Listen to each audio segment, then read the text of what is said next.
பகல்காமில் அப்பாவி சுற்றுலா பயணிகளை சுட்டுக் கொன்று இன்றோடு 23 நாட்கள் ஆகிறது. இன்றுதான் அந்த தேடப்பட்டு வந்த 6 பேரில் ஒரு தீவிரவாதியை ராணுவத்தினர் சுட்டு கொண்டிருப்பதாக இன்று தகவல் வெளியாகி இருக்கிறது. இன்று காலையில் தீவிரவாதிகளின் தேடுதல் வேட்டையில் ஒருவர் ஆசிப் ஷேக் என்ற ஒரு தீவிரவாதி சுட்டுக் கொல்லப்பட்டதாக ராணுவ தரப்பு தகவல்கள் தெரிவிக்கின்றன. மேலும் 5 பேரை தேடும் பணி தொடர்ந்து நடைபெற்றுக் கொண்டிருக்கிறது.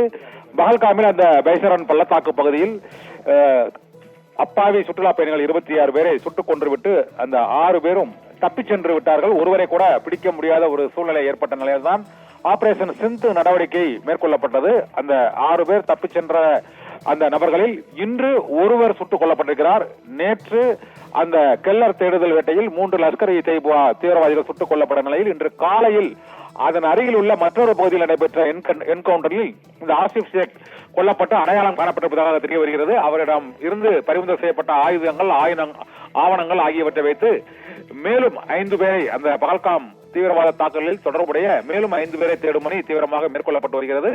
பகல்காம் தீவிரவாத தாக்குதலில் 26 பேரை சுட்டுக் கொன்ற 6 தீவிரவாதிகளில் ஒரு தீவிரவாதி 23 நாட்களுக்கு பிறகு இன்று காலையில் நடைபெற்ற என்கவுண்டரில் சுட்டுக் கொல்லப்பட்டிருக்கிறார்.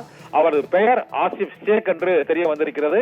இவர் ஏற்கனவே புல்வாமா தாக்குதலில் தொடர்பு இருந்ததாகவும் அதன் பின்னர் அவர் தப்பித்ததாகவும் இப்போது மீண்டும் பகல்காம் தாக்குதலில் அவர் ஈடுபட்டு இருப்பதாகவும் தகவல்கள் விசாரணையில் அந்த சேகரிக்கப்பட்ட அந்த தகவல் மூலமாக தெரிய வருகிறது. பகல்காம் தீவிரவாத தாக்குதலில் மேலும் 5 பேரை தேடும் பணி இந்த ஆசிப் ஷேக் தொடர்புடைய மற்ற இடங்களில் அவர்கள் மறைந்திருக்க கூடும் என்று கருதப்படுவதால் கெல்லர் தேடுதல் வேட்டையில் இன்னும் தீவிரமாக கூடுதல் படையினருடன் அந்த வனப்பகுதியில் தேடுதல் வேட்டை தீவிரமடைந்திருக்கிறது.